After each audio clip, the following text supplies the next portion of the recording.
성불하십시오.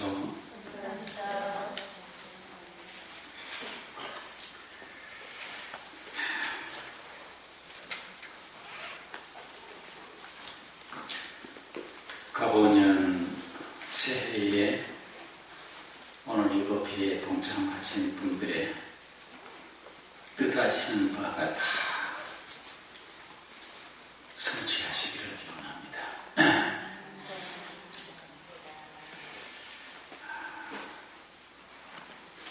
날씨가 겨울 같지 않죠?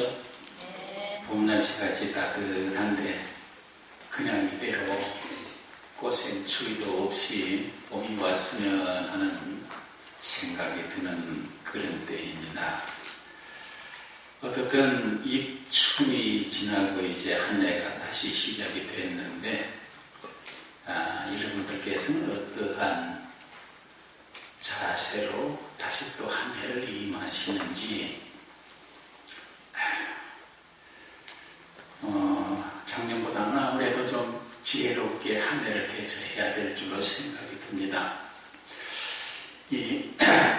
오늘 제가 말씀드리고자 하는 15품의 종지용출품은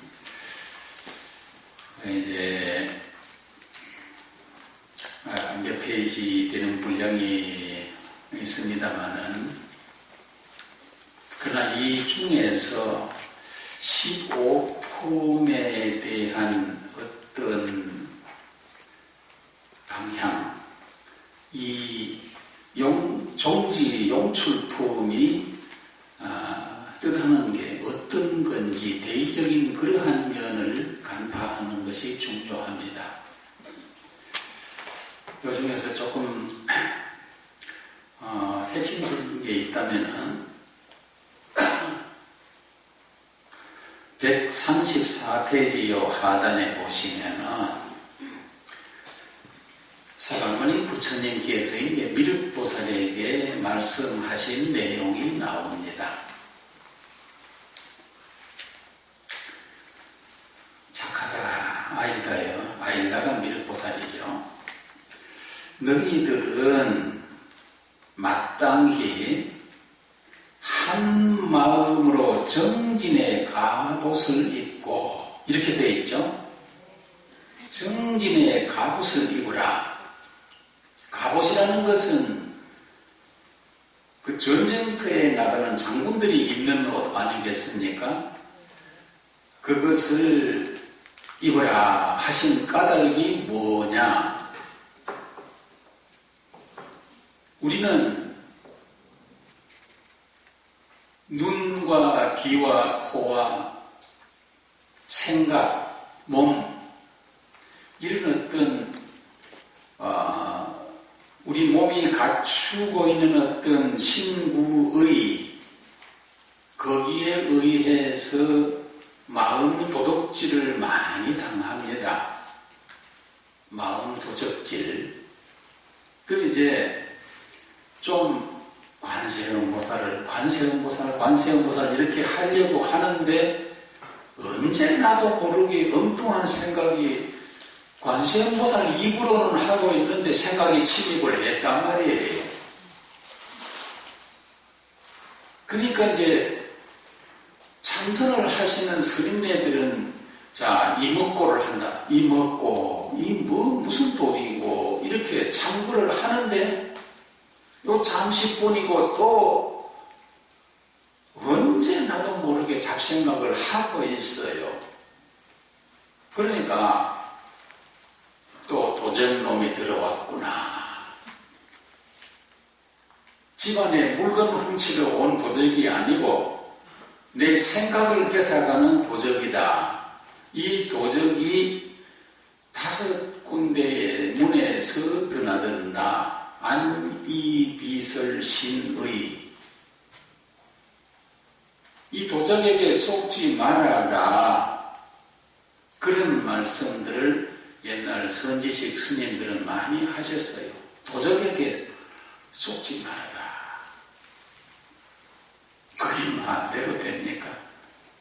그러니까 그거는 결국은 부지런히 하는 수밖에 없어요. 다른 방법이 없습니다.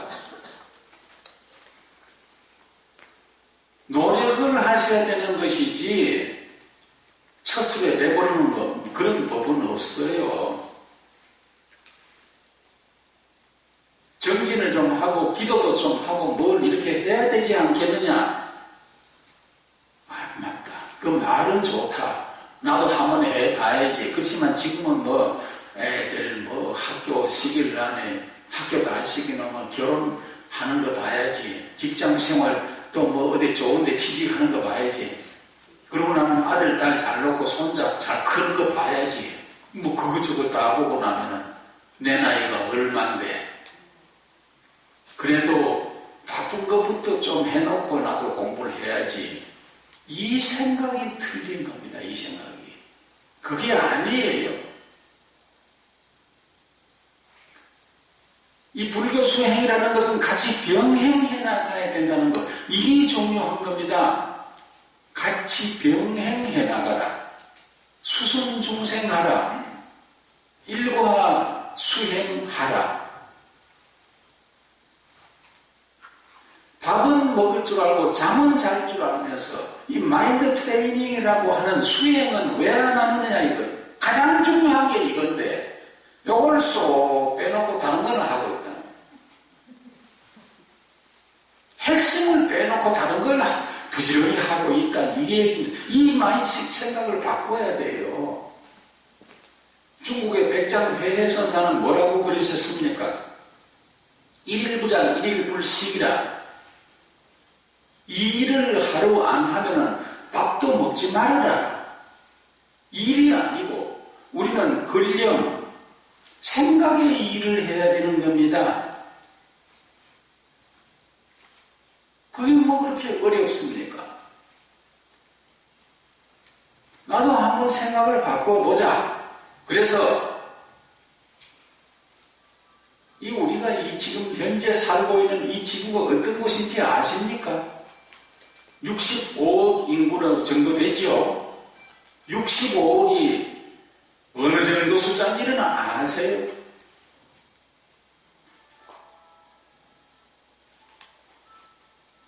(1초) (2초) (3초) 시간이 가죠? 100년을 산다고 가정하면 100년 동안이 몇 초가 될까요? 대충 요새 뭐 국가 예산액이 조가 어떠느니 그러니까 뭐 조까지 갈까요? 1조 초 정도 될까요? 34억 6,500초 정도 되는 걸로 기억하고 있습니다. 100년이 1초로 따졌을 때 34억 그 정도 재산을 가진 사람도 많지 않습니까? 뭐 100억, 1000억 그러는데 34억 그래봐야 수치가 우리 귀에는 그렇게 많은 걸로 느껴지지는 않지만은 100년 동안에 흘러간 초의 숫자입니다. 65억이라고 하는 것은 엄청난 숫자입니다. 그 많은 인구가 우리가 공존하고 이 세계에 공존하고 있다고 생각을 하지만은 여러분들이 바깥에 또 땅 바깥에 나가가지고 삽으로 땅 흙 한 삽 탁 파보세요. 거기 현미경으로 들여다보면은 65억에 수십 배도 넘는 생명이 살고 있어요. 한 삽 흙 속에. 그런데 이 지구상 땅덩어리 속에는 얼마나 많은 생명이 살며 허공계는 얼마나 많은 생명이고 바닷속에는 얼마나 많은 생명이 살겠습니까? 그 많은 무량한 중생 그 속에서 이 65억 인구에 속해 있다는 것은 정말 축복받을 일입니다. 너무너무 어렵게 우리는 이 세상에 인간의 몸을 받고 태어났고 인간한테 불법 난봉이라고 했던 그 부처님 가르침까지 지금 만나고 있어요. 얼마나 눈물 겹도록 행복한 이런 인생을 살고 있고 이 대한민국이라는 곳이 세계에서 가장 수려한 나라입니다. 세계의 지붕이라고 하는 중앙아시아의 그 거대한 히말라야 산맥의 중원의 지리가 대한민국으로 흘러와 있어요. 마치 보드름이 초가지붕에서 이렇게 내려와가지고 마지막 끝에 딱 맺히듯이 대한민국에 백두혈로 해가지고 묘령산맥으로 해서 태백산맥으로 이 남한에 여기 와 있다 이 말입니다. 북한도 아니에요. 북한에 한번 가보세요. 산이 악산이에요. 그런 데서는 거출한 인물이 절대로 나지는 않아요. 그게 남한으로 내려오면서 완화가 됐어요. 그 금강산 1만 2천 봉 전부 창같이 뾰족뾰족하잖아요. 그런데 보기는 좋지만 거기 살면은 무슨 성공할 줄 압니까? 금강산에 가 살아보세요. 뭐가 되는가? 아무것도 안 돼요. 강원도도 마찬가지예요. 그래서 설악산이라 그러잖아요. 악산. 뾰족하다 이거죠. 강원도에서 뭐 큰 인물 낳는 거 봤습니까? 안 납니다. 나도 강원도에서 몇 년 살아봤지만 그 춥기도 하고 뭐 사람 살 곳이 아니에요. 아니에요. 그게 충청도로 내려오면서 조금 산이 완화가 됩니다. 약간 완만해지지만 충청도도 아직까지는 아니에요. 그게 좀 더 깎이가지고 경상도에 오니까는 꽃봉오리 같이 아름다운 우리나라 최고의 산은 경상도에 있더라. 여기서 더 깎이 뿌리니까 전라도 가니까 평야가 되어버렸잖아요. 전라도 김제 평야 같은 데는 산이 없잖아요. 산이 없는 데에서는 어떤 인물이 날까요? 기계학에서 이야기한다면은 예술의 대가, 체육, 운동선수 이런 사람의 대가가 나타난다고 합니다. 저도 그것을 많이 느끼고 있는데 그래서 전라도에서 명창이다, 화가다, 가수다, 춤이다, 서편제, 동편제, 예술인은 거기서 다 나는 거예요. 대통령 한 사람도 안 났어요. 김대중 대통령 고향이 전라도 진안이라고요? 첨도입니다. 경상북도 첨도에서 태어났어요. 거기가 살아서 거기 고향으로 착각가지고 있지만 김대중 전 대통령의 고향은 경상북도 첨도입니다. 경상북도에서 지금 4명의 대통령이 나타났어요. 그런 축복받은 이 땅에 여러분들은 살고 계시고 거기서 부처님 가르침까지 만났으니까 금상첨화는 따로 없고 극락이 따로 없어요. 중국만 가보세요. 날씨가 어떤가. 이렇게 청명한 날씨가 세계 사계절이 이렇게 뚜렷한 데가 어디 있는가. 대한민국은 금수강산입니다. 금수강산 글자 그대로. 거기에서 남한이 가장 센 기운을 받고 있고 남한 중에서도 경상도입니다. 경상북도 태백산맥 여기로 흘러내려온 그 하나의 줄기가 대구 팔공산에서 맺혔는데 이 대구는 세계의 명품 도시입니다. 세계의 명품 도시예요. 헬기를 타고 한 2번 상공에서 오랫동안 대구를 관망을 해봤습니다만 기가 막히게 교과서에 짜놓은 듯이 아름다운 곳이 대구예요. 그 세계의 가장 핵심적인 곳에 사시는 분으로서 자긍심을 가져야 됩니다.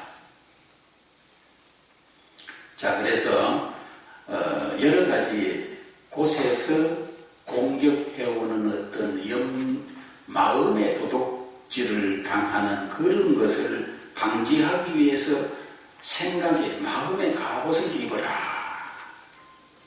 그 갑옷을 입고 굳고 당 단단한 뜻을 일으켜라. 이렇게 사가모니 부처님께서는 미륵보살에게 말씀을 하셨습니다. 열애는 지금 모든 부처님의 사리에 밝은 지혜와 모든 부처님의 신통의 힘, 그리고 또 위험스럽고 용맹하시며 큰 세력의 힘을 나타냄을 내가 펴 보이고자 한다. 이 얼마나 중요합니까?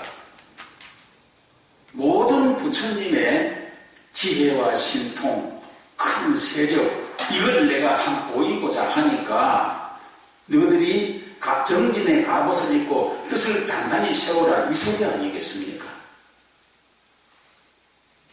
이래가지고 땅속에서 출현한 보살들을 통칭해서 지용보살이라 그래요. 땅지자 지용보살들이 출현을 하고 영상회상에 참석한 대중들을 대표해서 미륵보살이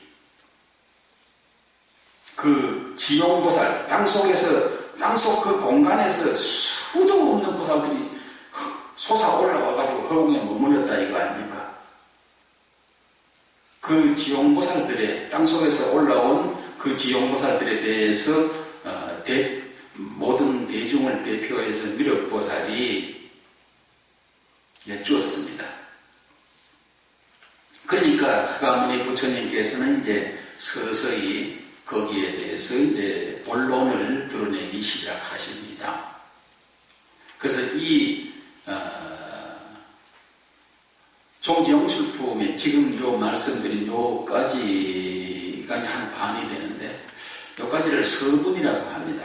여기서부터 이제 종지영출품의 마지막까지와 또 16품 열애수량품하고 17품 분별공덕품하고 이런 것을 이제 정종분이라 그래요.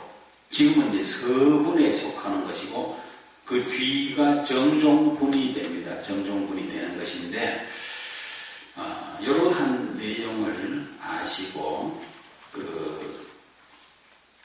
결국 종지영출품이라는 것을 이걸 간략하게 정리를 해서 말씀을 드린다면 거대한 지하 공간에 거기에서 살고 있던 모든 보살들, 이 보살들이 그 틈바구니를 솟아오르듯이 막 김이 올라오듯이 이렇게 싹 올라와가지고 허공에 머물렀다 이거예요. 상상도 할 수 없는 많은 보살들이 이걸 통칭해서 지용보살이라고 15품에서는 표현하고 있습니다. 이 많은 무량한 이 항하사라는 말이 많이 나오죠. 경전에 여기서도 항하사, 1만 항하사, 2만 항하사, 5만 항하사, 이 항하사라는 말이 많이 나옵니다. 항하라는 강이 있어요. 인도에. 그 강, 예를 들어서 그 강이나 이 강이나 똑같으니까 낙동강으로 한번 비교해서 얘기해 봅시다. 낙동강. 낙동강에 있는 모래알 숫자가, 낙동강 700이라 그러는데 그 모래알 숫자가 몇 개나 되겠습니까? 그 태평양 그 물 그 밑바가지 되겠노? 하는 소리보다 더한 거 아닙니까? 셀 수가 없어요. 그냥 무량한 숫자가 없다는 거예요. 그러한 항하수도 항하사, 모래알, 그만큼 많은 항하사도 한 개 항하사가 아니고 2개 항하사도 아니고 3개 항하사도 아니고 우리가 살고 있는 이 사바세계에 그러면은 저 태양을 중심으로 해서 위성들이 돌고 있는데 그 전체를 태양계, 우주라고 하지요. 그 우주가 우리가 살고 있는 우주 말고 또 있겠습니까? 우주가. 어떻게 생각하세요? 또 있습니까? 없어요. 정확하게 틀리셨습니다. 우주가 이러한 태양계를 주위로 맴도는 우주가 한 개가 아니고 두 개, 세 개가 아니고 항하사보다도 더 많다고 합니다. 낙동강 700리 모래알보다 더 많다 그래요. 우주가.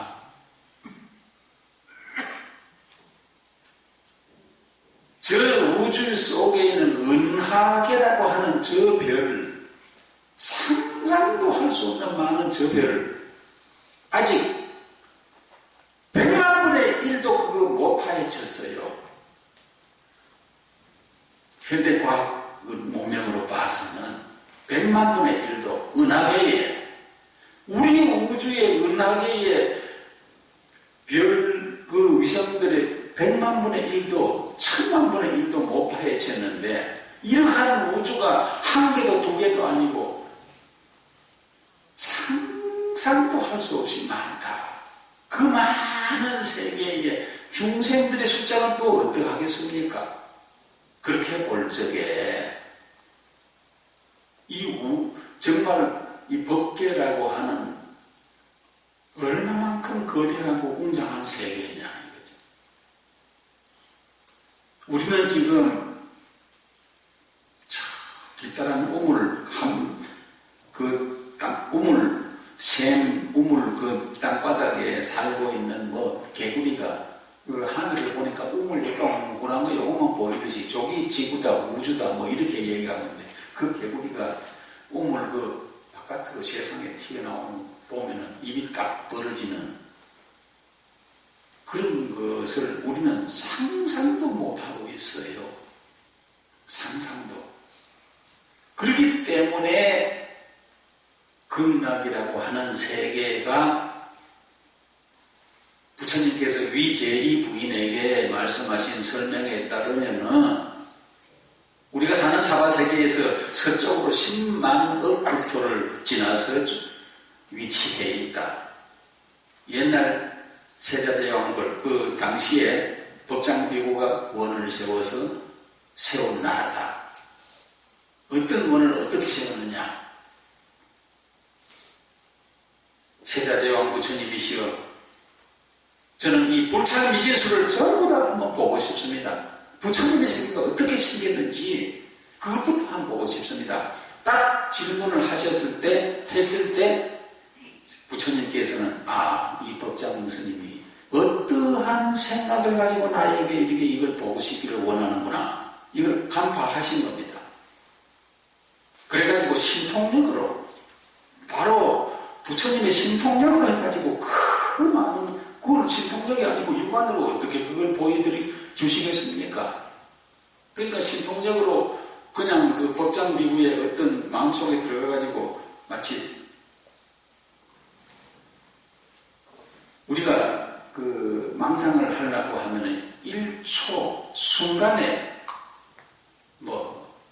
몇만 번도 할 수 있다 그래요.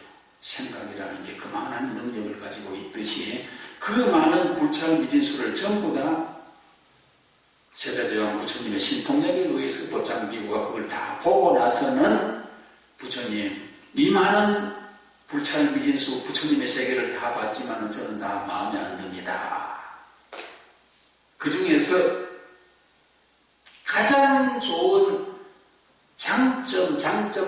장점만 가려서 내 국토를 건설을 하겠습니다. 그것을 위해서 지금부터 복을 쌓고 정진을 하겠습니다. 이렇게 해가지고 10겁이 지난 뒤에 완성된 나라가 48대 원을 세운 법장 스님의 나라가 아니겠습니까?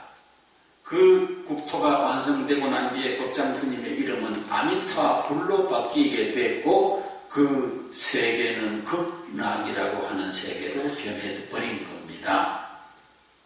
끝없이 즐거운 나라. 그 나라는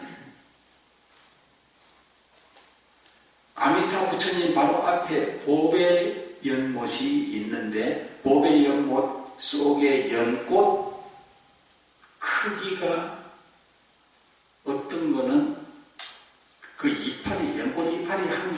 큰 거는 40유순이라 그럽니다.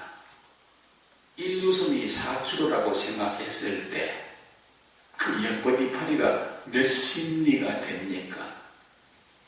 그런 게 연꽃이 있다고 생각을 합니까? 있어요. 부처님 말씀을 믿어야 되는 겁니다. 그렇다면 극락세계의 크기가 짐작이 되겠습니까? 아미타 부처님을 한번 칭견을 했는데 칭견한 사람이 지금도 있어요. 극락세계에 300가 가가지고 극락세계에 가서 아미타 부처님을 이렇게 쳐다보는데 180도 해야 끝에 무슨 뭐 백두산 꼭대기 보듯이만 이 정도로 높다 그러지 않습니까? 우리나라 대불들이 많이 모실 적이 있지만은 뭐 귀 하나가 사람의 키 2배 되는 그런 불상도 있지만은 극락세계 아미타 부처님 앞에 가니까 백호광명에 눈이 멀 정도로 광명이 휘황찬란한 무량광이고 부처님의 털끝만큼만 그보다 더 적은 것이 우리 중생이더라. 이만큼 이 사바세계 법계 허공계는 무량하다는 것을 지금 말씀드리고 있는 겁니다. 그럼 그 대지하의 공간 거기에 있는 지용보살들이 다 솟아올라서 허공에 이제 부처님의 법문을 경청하기 위해서 이제 운집을 했다. 무량광입니다. 무량광. 근데 이러한 광경을 이거는 뭐냐? 오랜 세월 동안 땅속에서 이 표면에 나타나지 못했던 그 지용보살들의 집단, 이것이 이제 땅 위로 출현하게 된 그런 어떤 역사적인 사실을 반영하는 것이라고 볼 수가 있습니다. 그 말은 다시 설명을 부원해서 드린다면 지금까지 어떤 전통적인 교단에서 신심을 내었던 서가모니 부처님을 어떤 이런 피상적인 이런 견해를 탈피해가지고 우리가 이제 부처님께 예배 공양하고 하는 어떤 그런 부처님께 법문을 듣고 공식적인 어떤 이런 부처와 중생의 이런 것을 탈피해서 무량한 생명의 그 상징으로 부처님을 보려고 하는 보살들의 그 신심과 깊은 성찰의 결과가 아니겠느냐 이렇게 보고 있습니다. 모든 학자들도 그렇고 이 법화경을 이렇게 주석을 달아놓은 걸 보면 그런 거로 이렇게 15품을 해설하고 있는 내용이 많이 나옵니다.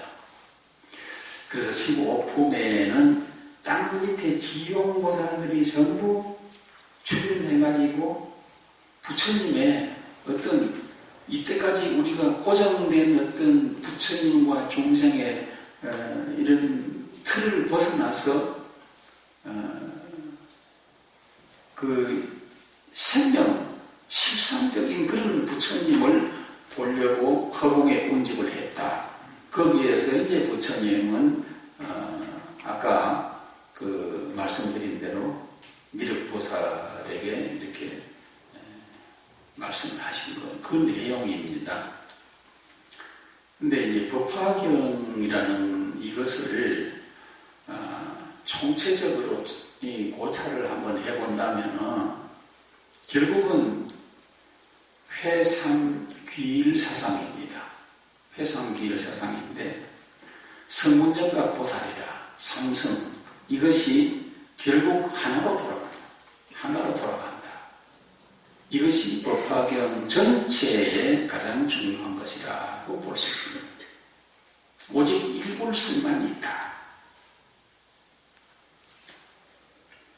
그러니까 이거는 무슨 말씀이냐 하면은 성문영각보살 삼성이 회기 일불승으로 돌아간다 하는 것은 누구든지 다 부처가 될 수 있다는 것. 성문과 영각, 보살 구분이 되지 않고 어떤 사람이든지 다 부처가 될 수 있다는 것을 뜻하고 있는 겁니다. 이런 이 회상귀일 사상 이것은 화엄경에 나타나는 그 원륜무예 사상과 또 동일시가 됩니다. 그런 것인데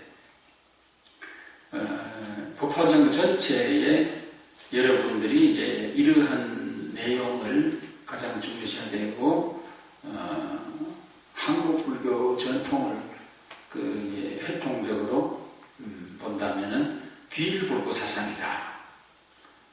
이렇게 말할 수 있습니다.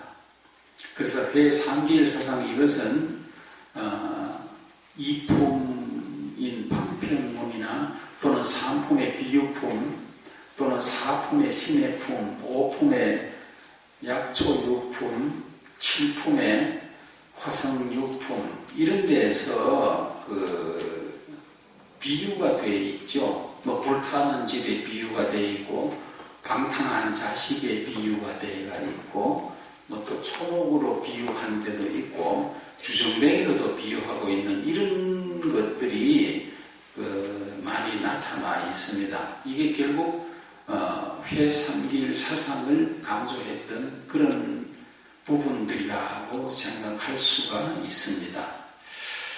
그래서 법화경 전체를 본다면 이제 회상귀일 사상이다.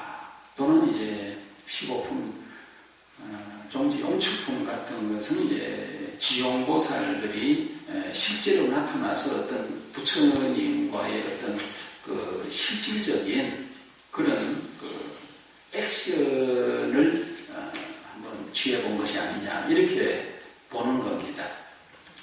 자, 그런 부분들은 이제 그 정도로 아시고 이 시계가 너무 멀어가지고 분명하게 잘 보이지 않으니까 이걸 조금만 돌려놔 주시겠습니까? 예, 고맙습니다. 예. 반까지니까 15분까지 시간이 좀 부족합니다만은 자, 지금 작금의 우리나라의 상황을 한번 잠깐 살펴봅시다. OECD 국가라 해가지고 말을 들으면은 GNP나 GDP 이런 거를 보면은 우리는 지금 선진국 문턱이 아니라 뭐 진입을 했습니다. 그렇지만은 예, 수성구 범물동 용지 아파트에 거기 가면은 독거 노인 중에 3일 동안 라면 한 개로 가지고 버티는 사람이 있어요. 얼마나 배가 고프겠습니까? 물을 먹다가 라면 한 개를 이틀에도 그걸 못 먹어가지고 그 높은 층에서 떨어져서 죽는 사람이 한 달에 2~3명 이상입니다. 법물 동장한테 직접 들은 이야기입니다. 이 대구에 이 풍요로운 시대에 굶어 죽는 사람이 대구 땅에도 있다 이겁니다. 미국 뉴욕 가보세요. 지독한 거지가 돌아다녀요. 선진국이라고 그런 게 없는 게 아니에요. 선악이 공존하고 있습니다. 공존하고 있어요. 그런데 비해서 여러분들은 눈물 나도록 고맙고 감사롭지 않습니까?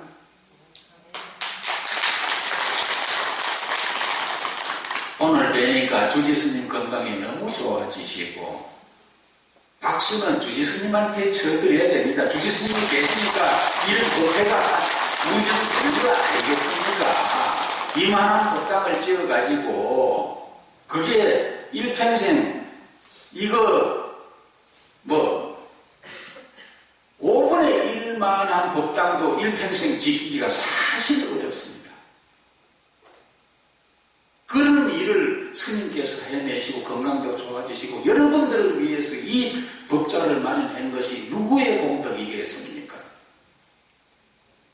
그거는 박수 연습했는 기고 제대로 한번 박수로 보내드립니다. 참으로 여러분들은 축복받은 그러한 인생을 살고 계신 분들입니다. 왜? 우리나라에 자살하는 사람이 아까 말씀드린 대로 독거노인뿐 아니라 돈이 많아도 어떤 법적인 추적에 의해 가지고 별의별 어떤 그런 장애에 의해 가지고 자살하는 사람이 대통령부터 자살하는 그런 나라니까 이런 사람이 하루에 43명이라는 통계가 나왔습니다. 어제도 거의 40명 이상이 죽었다는 이야기입니다. 자살을 해가지고. OECD 국가 중에 자살 최고 나라예요. 왜 이런 극락 같은 세상에서 왜 그렇게 합니까? 그래서 생각하면 잘못 가지게 되면 그렇게 됩니다. 자, 10대 애들 보면은 전부 인터넷하고 스마트폰에 중독이 돼가지고 이 유아들 뇌가 심각한 상황이 이르렀어요. 뇌가. 자꾸 그것만 듣다 보고 길을 가다가도 문자를 보내고 인터넷을 하고 게임을 하고 이거 어떻게 생각합니까? 이거예요. 전자파가 가장 센 게 뭔지 아십니까? 매트. 이 방석 매트에 전기 열선 들어가는 거, 보온 매트 이런 거 있죠? 방석, 그게 제일 그보다 더 센 게 있구나. 그거는 두 번째입니다. 전자파가 제일 센 거는 전자 모기향입니다. 전자 모기향. 딱 전기 꽂아 놓으면은 모기가 죽죠? 얼마나 전자파가 셌으면은 날아다닌 생명이 떨어져가 죽겠습니까? 전자모기향의 전자파가 얼마까지 가느냐? 35m를 갑니다. 제가 직접 체크를 해봤어요. 그거 압니다. 제가 전자파의 감지를 제가 할 줄 압니다. 35m까지 간다. 그러면 이 아파트에 여기에서 피웠는데 옆집 저집까지 다 뚫고 나가요. 콘크리트 벽 다 뚫고 나갑니다. 단지 황토벽은 이게 투과를 못합니다. 전자파가. 황토벽으로 지금 아파트가 어디에 있나요? 그러니까 저쪽 옆집까지 피해가 다 간다 이거예요. 그게 제일 세고, 두 번째가 이 전기 담요 이겁니다. 이거 판넬 가지고 하면 보일러 비용 안 들고 간단하게 연료비 저비감 때 천만의 얘기입니다. 그거 한 자보세요. 아침에 일어나면 두드림하는 것보다 더 컨디션이 나빠요. 싸다고 좋은 게 아니에요. 절대로 그러니까 이 후진국이네가 아직 후진성을 넣지 못하니까 그런 거지. 선진국에는 모든 가전 제품들이 전자파 차단 기능을 안 해주면 정부에서 허가를 안 해줘요. TV고 뭐고 전부. 우리나라 그런 게 어딨나요? 무방비로 노출되어 있어요. 자동차는 힘만 쓰면 되고 물건은 그냥 무조건 편리만 하기만 만드는 겁니다. 국민들이 죽든 살든 결국은 보건사회부의 책임이에요. 정부의 책임이에요. 국민들을 이렇게 내팽개치는 것은. 그래서 암 환자가 그렇게 많죠. 세 사람 중에 한 사람.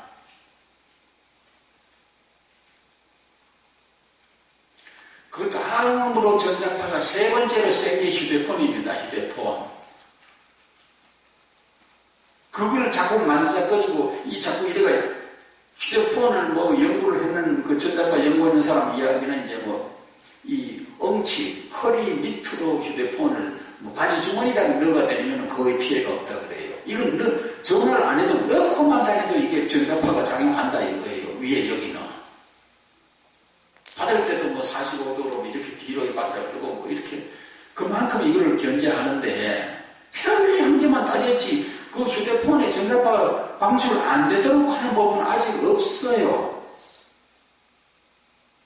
위험은 천만입니다. 그래가지고 뇌근육이 손상돼버리고 여기 척추하고 중추신경이 마비가 돼버리면 결국 어떻게 됩니까? 어린애가 당뇨가 온다, 치매가 오니 이런 현상이 생기는 겁니다. 약하게 태어난 애들은. 그래서 10대가 문제다. 20, 30대는 요새 자식 한둘 더 놓는 사람이 있습니까? 옛날같이 5씩 이래 놓는 가정은 없잖아요. 하나이면 둘 낳았는데 부부가 다 직장생활을 하러 일터에 나가면 애가 지 혼자 있어야 되는 거 아닙니까? 애 혼자서 집을 지키고 노닥거리고 익하게 되면은 정신적으로 크는 과정에서 엄청난 문제가 생겨요. 의존증이 생기게 됩니다. 그러면 이제 그렇게 어린 시절을 보내는 애가 커가지고 결혼을 해도 직장을 가지더라도 이 의존증이 뭐냐? 불안하다 이거예요. 괜히 불안해. 내 중심을 잃어요. 주관이 없어요. 누구한테 의지하고 싶은 마음, 가만히 있으면 불안한 마음, 이게 의존증입니다. 그래서 애를 하나를 키우기 위해서 그 애를 위해서 하나를 더 낳으라 그러잖아요. 둘도 사실은 확실하지는 않아요. 셋은 돼야 됩니다. 셋은 되면은 서로가 이렇게 부모까지 하면 5식구 아닙니까? 그러면 뭔가 복잡거리고 사람 사는 맛이 나는데 애 하나 키우고 둘 키우는 집은 둘을 키운다고 해도 결국 애 혼자 있는 때가 더 많습니다. 굉장히 심각한 문제. 이런 20, 30대가 커가지고 직장을 갖고 결혼을 해도 심각한 의존증 때문에 방황을 합니다. 방황을. 그러면 40대, 50대는 어떻게 되어 있느냐? 자식하고 남편 위해서 죽도록 내 청춘 다 바쳤는데 자식이 이제 결혼시키고 나니까 이제 다 해놓으니까 할 일 다 해고 나니까 너무너무 허탈한 거예요. 내 이 생때 같은 젊음을 어디 가서 보상받겠노? 내 이쪽으로 이제 늙어져 버렸다 이거예요. 애들 결혼시키고 나니까 내 꼴을 보니까 이미 청춘이 다 가버렸다 이거예요. 이제 지공세대. 지하철 공짜로 타는 세대라 이 말이에요. 65이 넘으니까 내가 일이 되고 나면은 얼마나 허탈한지 압니까?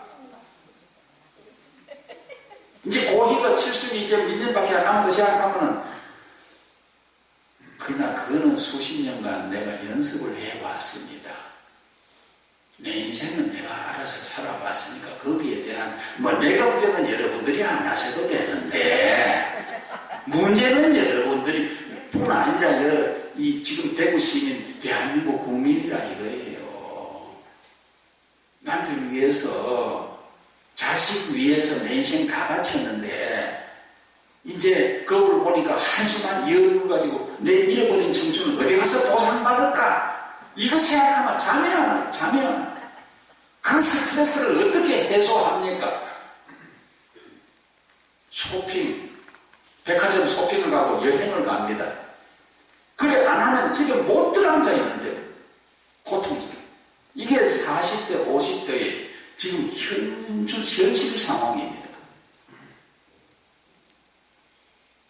그래서 모두가 다 정신병자 아닌 정신병자가 돼 있다는 거예요. 지금 현대를 살아가는 분들이 거리에 나오면 화장해가 누구한테 잘 보이려고 하는지 모르겠지만 멀쩡하게 그냥 이쁘게 다 찍고 뭐 고치고 다 해가지고 뭐 요새 텔레비 보면은 막 그 애가 그 애 같고 저 애가 그 애 같고 전부 성들이 같은 이런 이쁜 아들만 다 나오니까 누가 누군지를 몰라요. 역시 마찬가지입니다. 길거리에 뭐 못난 사람 있나요? 여기 뭐 전부 그냥 뭐 관심부살 같은 분들이 다 모였네요. 이렇게 이쁜 보살님들이 그 마음까지 그렇게 기분 좋고 안정되어 있을까? 이것이 의심스럽다 이 말이에요.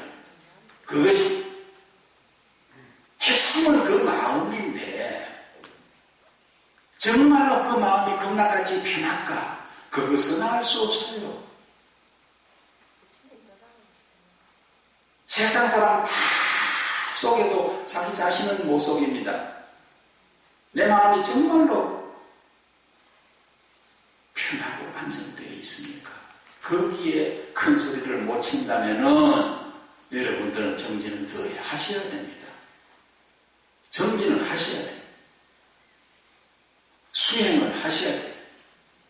이문고가 됐든 관세음보살이 됐든 신부장구 대다라미가 됐든 금강경이 됐든 뭘 하든지 하셔야 돼요. 곡성태안사의 청하 스님께서는 뭐 여러 번 하셨습니다만 옛날에 수자 시절 때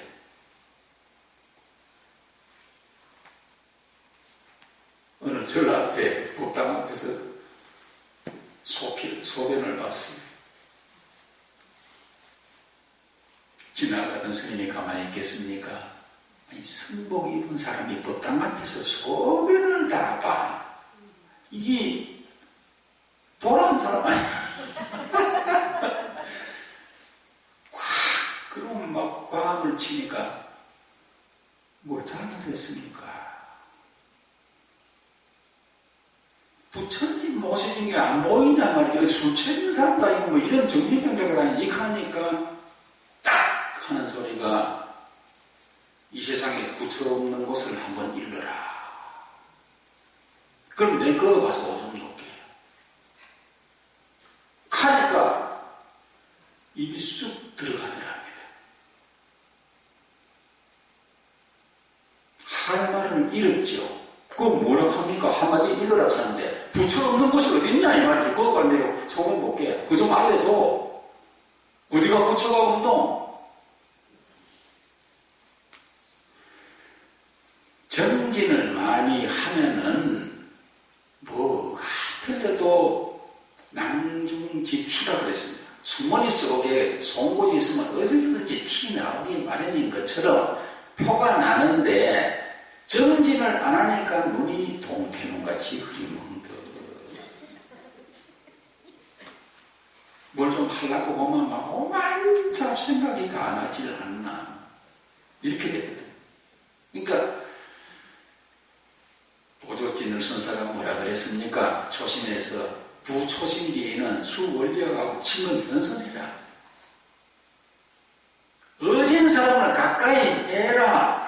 악한 사람 따라다니지 말고 그 사람이 지켜가지고 됐든 친구가 됐든 지인이 됐든 이웃이 됐든 간에 어질고 착한 사람 가까이 해라. 그래야 내가 좋아진다. 내 마음을 내가 컨트롤을 못하면 내 주위에 있는 사람이라도 어질고 선한 사람 가까이 해라 이거예요. 그러면 그 사람들 따라서 흉내라도 낼 것 아니냐. 흉내라도. 정진하는 흉내. 옛날에 정말 옛날에 산속에 원숭이 한 마리가 쫓아다니는 보니까 그 산속에 갑자를 틀고 정진 수행하는 이제 구도자가 있었거든요. 스님이. 그러니까 원숭이가 흉내를 잘 내잖아요. 지도 탁 앉아가지고 스님 보고 같이 이제 이렇게 참선하면 흉내를 낸 거예요. 흉내 내는 데는 원숭이가 1등이니까. 흉내를 내다 보니까 뭐 하루 종일 앉아있기라. 자꾸 앉아있다 보니까 그 원숭이가 다음에 죽어서 인간이 돼가지고 승려가 돼가지고 수행을 많이 했는데 그분이 독성 나간종자 아닙니까?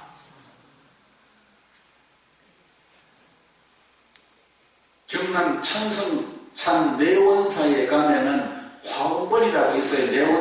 내원사 바로 옆에 거기에 원효대사가 중국의 그 성당 천명대중을 거기서 제도시킨 화원벌이 있어요. 산신한테 이 천명이 어디 가서 앉을 만한 장소 하나 물색하라. 산신한테 명령을 하니까 산신이 급해가지고 쫓아 내려와가지고 그 척파남에 살던 원효대사가 내원사 입구에 왔을 때 산신이 그까지 마중을 나와가지고 아이고 대사님 저쪽에 한번 가보시죠. 이렇게 산신이 안내를 했다 해가지고 내원사 산신각은 그 입구에 있습니다. 다른 절에 산신각은 전부 산중에 있는데 여기는 산신이 여기까지 내려왔는 곳이라 해가지고 내원사 들어가는 입구에 거기 산신각이 있다 이거예요. 그래서 화원번에 거기 가보면은 천명대중을 그 선방이 무너져가지고 바위가 내려앉아버리면 선방대중 천명이 다 죽으니까 그걸 알고는 해동삼은 원효라고 척판하면서 그 판자떼기를 신통력으로 날려가지고 여기까지 석 달 만에 중국 천명대중이 몰려왔다 아닙니까? 그거를 이제 거기서 화엄경을 강의해가지고 제대로 하는데 점심 먹는 시간에 소가 풀을 뜯어먹으러 그것까지 왔다가 이렇게 책이 있으니까 풀을 못 뜯어먹어가지고 책을 좀 치우고 풀을 뜯어먹으려고 이거 화경 치운 그 공덕으로 그 소가 죽어서 화천에 태어났다가 갑니까? 천상에. 그러니까 원숭이가 수행자 흉대를 내듯이 우리 주변에 현자가 많이 있으면은 나도 그 사람 따라 무언가도 할 수가 있다. 그러나 그 반대로 생각하면 내가 아무리 뛰어나고 서원이 굳어도 내 주위에 악인이 도사리고 있다면 나는 절대로 현명한 인생을 살 수 없다는 결론이기도 합니다. 그래서 처음에 말씀드린 대로 이 세상은 정말 살만한 세상이고 우리는 이 참으로 축복받은 인생을 살고 있습니다. 저도 60이 넘은 상자 하나 하고 40대 상자하고 또 속가에 막내 녀석이 법조사를 출가했느냐 하고 셋을 잃었어요. 저보다 앞에 갔습니다.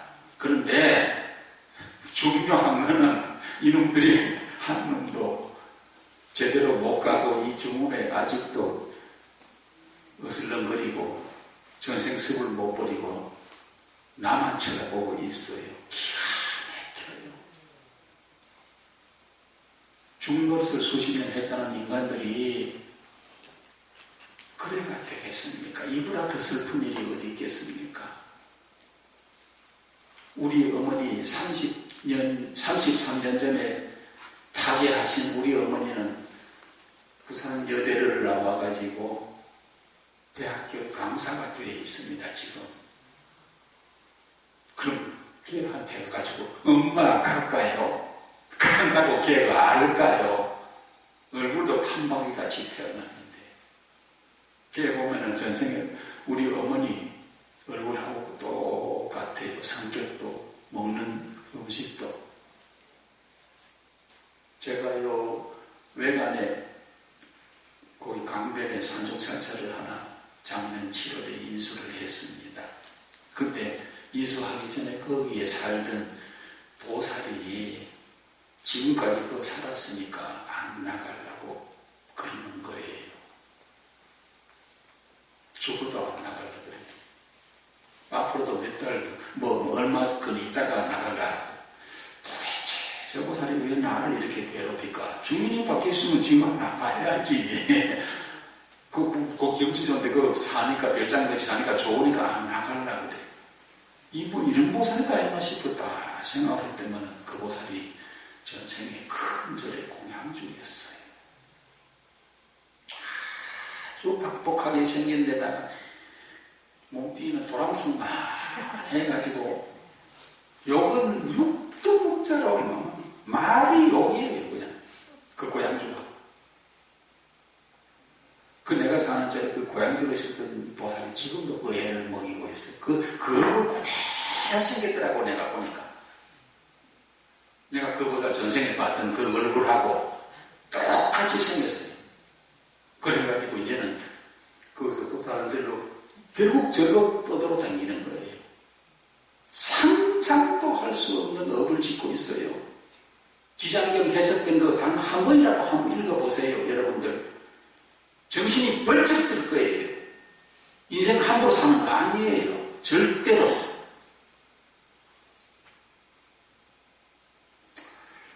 그래서 우리가 이렇게 축복받은 인생으로 태어나서 이 세계 명품 도시 대한민국의 대구에 이렇게 좋은 곳에 살면서 우리가 정말 정진을 하지 않는다면은 새생생 여러분들은 후회를 면할 수 없을 겁니다. 명심하시고 죽음을 뛰어넘을 수 있는 정말 재산을, 마음의 어떤 수행의 정진의 재산을 많이 갖추어 가지고 이 죽음을 뛰어넘어서 새생생 후회롭지 않은 인생을 사셔야 됩니다. 부모님한테도 잘 해드려야 되는데 생전에 부모님한테 해드리는 이거는 빙산일각이에요. 정말로 부모님을 위해서는 천도를 잘 시켜요. 이 절에서 천도제를 모시고 이래가지고 좋은 극락세계로 인도를 해야 된다. 그렇게 했을 때 만번의 일이라도 자식된 은혜를, 부모님 은혜를 갚았다고 할 수가 있을 겁니다. 선물하십시오. 마치겠습니다.